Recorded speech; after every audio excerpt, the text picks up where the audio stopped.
Hello friends, നമസ്കാരം. നമ്മുടെ Kerala TV സീരിയലിലേക്ക് എല്ലാവർക്കും സ്വാഗതം. അങ്ങനെ സുവർണയും വരുണും കൂടെ ചേർന്ന് അജാസിനെതിരെ കളികൾ കളിച്ച് രാധികയെ അജാസിൻ്റെ ശത്രുവാക്കി മാറ്റി. അങ്ങനെ അജാസ് ആണ് എല്ലാത്തിനും കാരണമെന്ന് വരുത്തി തീർത്ത് കഴിഞ്ഞപ്പോഴത്തേക്കും നമ്മുടെ രാധിക അത് അങ്ങനെ തന്നെ അങ്ങോട്ട് പച്ചവെള്ളം കുടിച്ചിറക്കുന്നത് പോലെ അങ്ങ് വിശ്വസിച്ചു. രാധിക എന്നിട്ട് പുതിയ പ്ലാനുമായിട്ട് പോകുമ്പോൾ നമ്മുടെ ഗോവിന്ദനെയും ഗീതുവിനെയും ഒരുമിച്ച് തീർക്കാനുള്ള ഐഡിയകളുമായിട്ട് സുവർണയും വരുണും ചേർന്ന് പ്ലാൻ ഒരുക്കുന്നു. അങ്ങനെ ഇതൊന്നും അറിയാതെ രാധിക എന്തൊക്കെയോ മനക്കോട്ട കെട്ടി വീട്ടിനകത്തേക്ക് കയറി പോവുകയും ചെയ്തേ. ഇവർ രണ്ടുപേരും പുറത്തു നിന്ന് മനക്കോട്ട കെട്ടിക്കൊണ്ടിരിക്കുക. അങ്ങനെ ആ ഒരു കാര്യങ്ങൾ അവിടെ സംഭവിക്കുന്ന സമയത്ത് ഗീതുവിനെ കാണാൻ കഴിയാതെ, അല്ലെങ്കിൽ ഗീതുവിനോട് 50 ലക്ഷം രൂപ ചോദിച്ചു മേടിക്കാൻ കഴിയാതെ ആകെ കലിപ്പ് കയറി ഭദ്രനും വിലാസിനിയും വീട്ടിലിരിക്കുന്നു. അപ്പോൾ ഈ രണ്ടുപേരുടെയും ഭാവമാറ്റങ്ങളും അല്ലെങ്കിൽ പെരുമാറ്റത്തിലുള്ള ആ ഒരു മാറ്റങ്ങളൊക്കെ നമ്മുടെ പ്രിയ ശ്രദ്ധിക്കുന്നുണ്ട്. അപ്പോൾ ഇവർക്ക് രണ്ടുപേർക്ക് എന്തോ ഒരു പ്രശ്നം പറ്റിയിട്ടുണ്ടെന്നുള്ള കാര്യം മനസ്സിലായി. ഈ സമയത്ത് പ്രിയ ചെന്നപ്പോൾ ഇവർ പ്രിയെ കണ്ടുവന്ന് പേടിച്ചു പോയി. അയ്യോ അതേ വരുന്നേ എന്നും പറഞ്ഞുകൊണ്ട് എന്താ പറ്റിയെന്ന് ചോദിച്ചാൽ പ്രിയ ചെല്ലുന്നത്. ഇല്ല ഒന്നും പറ്റിയില്ല എന്നും പറഞ്ഞുകൊണ്ട് അവിടെയും കിടന്ന് ഇങ്ങനെ ഓരോന്നിങ്ങനെ കാണിക്കുക. അപ്പോൾ വിലാസിനോട് ചോദിച്ചു, എന്താമേ അച്ഛൻ എന്തെങ്കിലും പ്രശ്നമുണ്ടോ, അച്ഛൻ എന്താ പറ്റിയത്, അച്ഛൻ എന്താ ഇങ്ങനെയൊക്കെ കിടന്ന് കാണിക്കുക പറയുകയൊക്കെ ചെയ്യുന്നതെന്ന് ചോദിച്ചപ്പോൾ ഒന്നുമില്ല മോളെ, ഒന്നുമില്ല എന്നും പറഞ്ഞ് അച്ഛൻ എന്തോ കണ്ട് പേടിച്ചതാണെന്നൊക്കെ വിലാസിനി പറഞ്ഞു. വാന്നും പറഞ്ഞ് പ്രിയ ഇങ്ങനെ ഇരിക്കുക. അതേ ഇങ്ങനെ ചുമ്മാ ഇരിക്കുന്നത് കൊണ്ട് അച്ഛൻ ആവശ്യമില്ലാത്ത കാര്യങ്ങളൊക്കെ ഇങ്ങനെ തോന്നുന്നത്. എന്തെങ്കിലുമൊക്കെ ജോലി ചെയ്തുകൊണ്ടിരിക്കുകയാണെങ്കിലേ അച്ഛൻ അങ്ങനത്തെ പ്രശ്നങ്ങളൊന്നും ഉണ്ടാവില്ല. ഒരു കാര്യം ചെയ്യുക, അച്ഛൻ ഇന്ന ജോലി ചെയ്യാൻ പറഞ്ഞു. കുറേ ജോലികൾ അച്ഛനും അമ്മയ്ക്കും കൂടെ അങ്ങ് കൊടുത്തു പ്രിയ. അപ്പോൾ പിന്നെ ഒന്നും ഓർക്കേണ്ട കാര്യമില്ലല്ലോ, പണിയോ പണി. അങ്ങനെ പണി ചെയ്തുകൊണ്ടേ ഇരിക്കാമല്ലോ. അങ്ങനെ ഭദ്രനും വിലാസിനിക്ക് മുട്ടം പണിയും കൊടുത്ത് നമ്മുടെ പ്രിയ അങ്ങനെ അങ്ങ് ഒതുങ്ങിയിരിക്കുന്നു.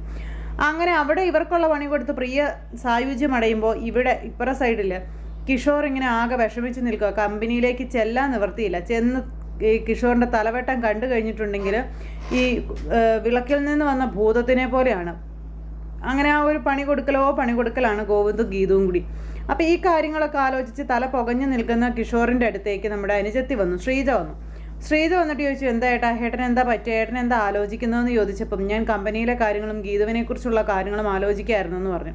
അപ്പോൾ അത് കേട്ട് കഴിഞ്ഞപ്പോൾ അനുജത്തി പറഞ്ഞു, അത് പിന്നെ ഏട്ടാ നമ്മുടെ അവസ്ഥ ഇതായി പോയില്ലേ, എന്ത് ചെയ്യാനാണെന്നൊക്കെ ചോദിച്ചു. ഗീതുവിൻ്റെ അഹങ്കാരം ഒത്തിരിയാണെന്നും അതുപോലെ തന്നെ അതൊന്നും അംഗീകരിക്കാനോ അല്ലെങ്കിൽ അതിനൊപ്പം മുന്നോട്ട് പോകാനോ എന്നെക്കൊണ്ട് കഴിയുന്നില്ലെന്നുള്ള കാര്യങ്ങളൊക്കെ പറഞ്ഞ് കിഷോർ അനുജത്തിയോട് പറയുമ്പോൾ ഏട്ടനോട് ചതി കാണിച്ച് ഏട്ടൻ്റെ ജീവിതം തകർത്ത് ഏട്ടൻ്റെ ജീവിതത്തിൽ നിന്ന് പോയവളാണ് ഗീതു, അവളെ ഏട്ടൻ വെറുതെ വിടരുതെന്ന് പറഞ്ഞു. പക്ഷേ ഏട്ടൻ കാണിച്ച തോന്നിവാസമൊന്നും അനുജത്തിക്ക് അറിയത്തില്ലല്ലോ. അത് അറിഞ്ഞു കഴിഞ്ഞിട്ടുണ്ടെങ്കിലുള്ള അവസ്ഥയൊന്ന് ഓർത്ത് നോക്കിക്കേ.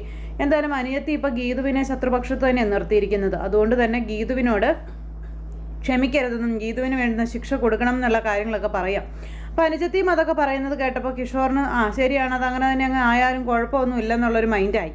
അങ്ങനെ അവർ തമ്മിൽ ആ കാര്യങ്ങളൊക്കെ സംസാരിച്ചുകൊണ്ട് അങ്ങനെ ഇരിക്കുന്നത്. ഇതേ സമയത്ത് കിഷോറും അതുപോലെ അനിയത്തിയും സംസാരിക്കുന്നത് കണ്ട് അങ്ങോട്ടേക്ക് അവർണിക്ക് വന്നു. എന്താണ് രണ്ടുപേരും കൂടി ഇവിടെ ഒരു ഗൂഢാലോചന എന്ന് ചോദിച്ചു. ഞങ്ങൾ ഗൂഢാലോചന ഒന്നും നടത്തിയില്ല, കാര്യങ്ങൾ സംസാരിക്കുകയായിരുന്നു എന്ന് പറഞ്ഞപ്പോൾ, അല്ല എന്ത് കാര്യങ്ങളാണ് സംസാരിച്ചത്, എന്താ ഓഫീസിലെ കാര്യങ്ങളാണോ, ശ്രീജയോട് ഓഫീസിലെ കാര്യങ്ങൾ പറഞ്ഞാൽ ശ്രീജയ്ക്ക് വല്ലതും മനസ്സിലാകുമെന്ന് ചോദിച്ചു അവർണിക. ഞാൻ ആ ഗീതാഞ്ജലിയെക്കുറിച്ച് പറയുകയായിരുന്നു എന്ന് പറഞ്ഞപ്പോൾ, ഗീതാഞ്ജലിയോ, അതെന്താ ഓരോ ദിവസം ചെല്ലുന്തോറും നീ ഇങ്ങനെ ഗീതാഞ്ജലിക്ക് പല പേരുകളൊക്കെയാണോ കൊടുക്കുന്നത്, ഗീതാഞ്ജലി മേഡം എന്ന് നിന്നോട് വിളിക്കാനല്ലേ പറഞ്ഞത്, നിനക്ക് അങ്ങനെ തന്നെ വിളിച്ചാൽ പോരെന്ന് ചോദിച്ചപ്പം ഗീതാഞ്ജലി മേഡം, അവരെ കൊണ്ട് എനിക്കൊരു സ്വസ്ഥതയില്ല, ഞാൻ ഈ ജോലി റിസൈൻ ചെയ്യാൻ പോവാണെന്ന് പറഞ്ഞു. അപ്പോൾ അത് കേട്ട് കഴിഞ്ഞപ്പം നല്ല തീരുമാനമാണല്ലോ, അങ്ങനെ നീ എന്താ ഈ തീരുമാനം എടുക്കാത്തതെന്ന് ഞാൻ ആലോചിക്കായിരുന്നു, എന്തായാലും ഇനിയിപ്പം നീ അവിടെ ജോലി ചെയ്യണ്ട, നീ റിസൈൻ ചെയ്തോളാൻ പറഞ്ഞു. ഇത് കേട്ടപ്പോഴേക്കും കിഷോറിന് ഭയങ്കര സന്തോഷം, വലിയൊരു ദുരിതത്തിൽ നിന്ന് രക്ഷപ്പെടുമല്ലോ എന്നോർത്ത്. പക്ഷേ കിച്ചു, നീ അവിടെ നിന്ന് പോരുമ്പോൾ ഒരു കാര്യമുണ്ട്, നീ അവിടെ നിന്ന് എല്ലാം ഉപേക്ഷിച്ച് ഇറങ്ങിപ്പോരുമ്പോൾ കമ്പനിക്കുണ്ടായിരിക്കുന്ന കോടികളുടെ നഷ്ടം, അതെത്ര കോടിയാണെന്ന് അവർ പറയും, ആ കോടികൾ മുഴുവൻ നീ വീട്ടണം. ആ കടം വീട്ടി അതിനുശേഷം മാത്രമേ നിനക്ക് അവിടെ നിന്നും ഇറങ്ങിപ്പോരാനായിട്ട് പറ്റുള്ളൂ. അല്ലാത്ത പക്ഷം നിൻ്റെ ജീവിതം എവിടെ എത്തുമെന്ന് എനിക്ക് ചിന്തിക്കാൻ കൂടി കഴിയില്ലെന്നുള്ള കാര്യമൊക്കെ നമ്മുടെ അവർണിക പറഞ്ഞു. അവർണിക പറയുന്നത് കേട്ട് കഴിഞ്ഞപ്പോഴത്തേക്കും കിച്ചു ഞെട്ടിപ്പോയി. കിച്ചുവിൻ്റെ തലയിൽ ഇടുത്തിയാണല്ലോ വന്നിരിക്കുന്നതെന്ന് ഓർത്ത്. അപ്പോൾ എന്തായാലൊക്കെ പറഞ്ഞ് അവിടെ നിന്ന് ഇറങ്ങി പോരാന്നൊക്കെ ആശാൻ വിചാരിച്ചു. പക്ഷെ അതൊന്നും നടക്കുന്ന കാര്യമല്ലെന്ന് ഭാര്യ പറഞ്ഞു കഴിഞ്ഞപ്പോൾ ഭർത്താവിന് നന്നായിട്ട് മനസ്സിലായി. ഏതായാലും നിൻ്റെ തീരുമാനം നടക്കട്ടെ. അപ്പോൾ ഗീതാഞ്ജലിക്കും കമ്പനിക്കും കൊടുക്കാനുള്ള കോടികൾ എവിടെ നിന്നാന്ന് വെച്ച് ഉണ്ടാക്കി വെച്ചു, എന്നിട്ട് റിസൈൻ ചെയ്തോളാൻ പറഞ്ഞു. ഇത് കേട്ട് കഴിഞ്ഞപ്പോൾ കിച്ചുവിന് പോവും വേണ്ട, വരുവും വേണ്ട, ഇരിക്കുകയും വേണ്ട, പണിയും തോരം വേണമെങ്കിലും എടുത്തോളാം എന്നായി. അങ്ങനെ ഇവർ തമ്മിൽ ആ കാര്യം പറഞ്ഞുകൊണ്ട് ഇങ്ങനെ സംസാരിക്കാം. വീണ്ടും വീണ്ടും അപർണിക പറയുന്നുണ്ട്, എൻ്റെ ചോയ്സ് തെറ്റിപ്പോയി എന്നും പറഞ്ഞുകൊണ്ട് എന്നിട്ട് ഇങ്ങനെ കിച്ചുവിനെ ഇങ്ങനെ കുത്തി പറയുന്നുണ്ട്. ഇത് കേൾക്കുന്നതോറും കിച്ചുവിനാണെങ്കിലോ കലിപ്പ് കൂടിക്കൂടിയും വരുന്നു. അപ്പോൾ ഇവർക്കിടയിൽ അങ്ങനെയുള്ളൊരു സംസാരവും കാര്യങ്ങളെല്ലാം ഈ നമ്മുടെ ശ്രീജ അപ്പുറം മാറി നിന്ന് കേൾക്കുന്നുണ്ട്. അപ്പോൾ ശ്രീജയ്ക്ക് ഭയങ്കരമായിട്ട് ദേഷ്യം വരുന്നുണ്ട്, കാരണം ഏട്ടൻ ഇതുപോലെ ഇൻസൾട്ട് ചെയ്ത് സംസാരിക്കുന്നത് കൊണ്ട്.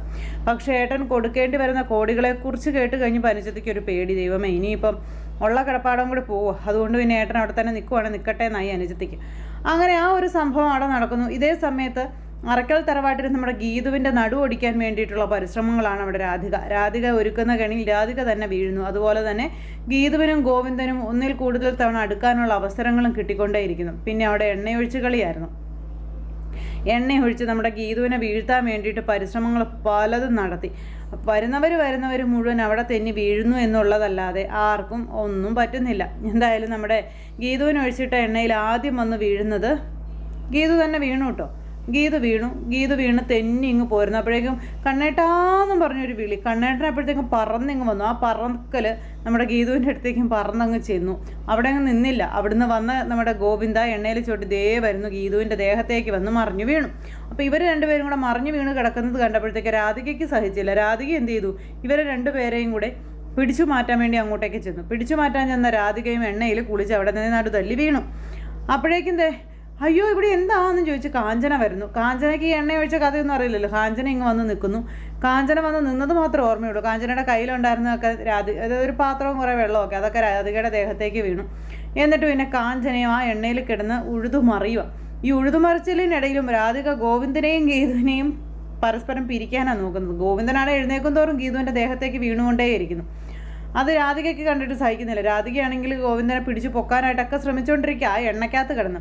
അപ്പോൾ ഈ ബഹളവും ഒച്ചപ്പാടും കാര്യങ്ങളെല്ലാം കേട്ട് കഴിഞ്ഞപ്പോഴത്തേക്ക് നമ്മുടെ അയ്യപ്പേട്ടൻ ഓർത്തു ഇതെന്താ ഇവിടെ സംഭവം എന്ന് ഓർത്ത് അയ്യപ്പേട്ടൻ ഇങ്ങോട്ട് വന്നു.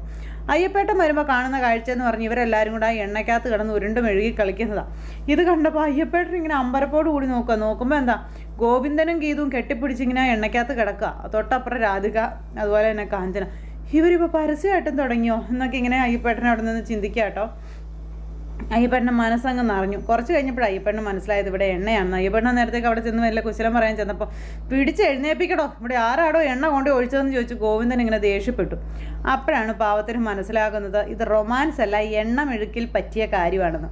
അങ്ങനെ നമ്മുടെ അയ്യപ്പേട്ടൻ ഇവരെ പിടിച്ച് ഏൽപ്പിക്കുന്നു. അങ്ങനെ രസകരമായ രീതിയിലുള്ള എപ്പിസോഡുകളും ഒക്കെ ആയിട്ടാണ് നാളത്തെ നമ്മുടെ കഥ വരുന്നത്. അപ്പോൾ എല്ലാവരും തന്നെ കാണണം, ആരും തന്നെ മിസ് ചെയ്ത് കളയരുത്. എല്ലാവർക്കും നല്ലൊരു ദിവസം ആശംസിക്കുകയാണ്. എല്ലാവരുടെ സപ്പോർട്ടിനും സ്നേഹത്തിനും ഒത്തിരി നന്ദി അറിയിക്കുന്നു. സൂപ്പർ ഹിറ്റ് കഥയുമായി കാണുന്നത് വരെ എല്ലാവർക്കും നന്ദി. അതോടൊപ്പം നമ്മുടെ ചാനൽ ആദ്യമായിട്ട് കാണുന്നവരുണ്ടെങ്കിൽ ഒന്ന് സബ്സ്ക്രൈബ് ചെയ്യണം കേട്ടോ. തൊട്ടടുത്താണ് ബെൽ ബട്ടൺ അമർത്തി കഴിഞ്ഞിട്ടുണ്ടെങ്കിൽ നമ്മളുടെ വീഡിയോ എളുപ്പത്തിൽ നിങ്ങൾക്ക് കാണാൻ കഴിയുന്നതായിരിക്കും. അപ്പോൾ ഒരിക്കൽ കൂടി എല്ലാവരോടും ഹൃദയത്തിൻ്റെ ഭാഷയിൽ നന്ദി അറിയിച്ചുകൊണ്ട് നിർത്തുന്നു. താങ്ക്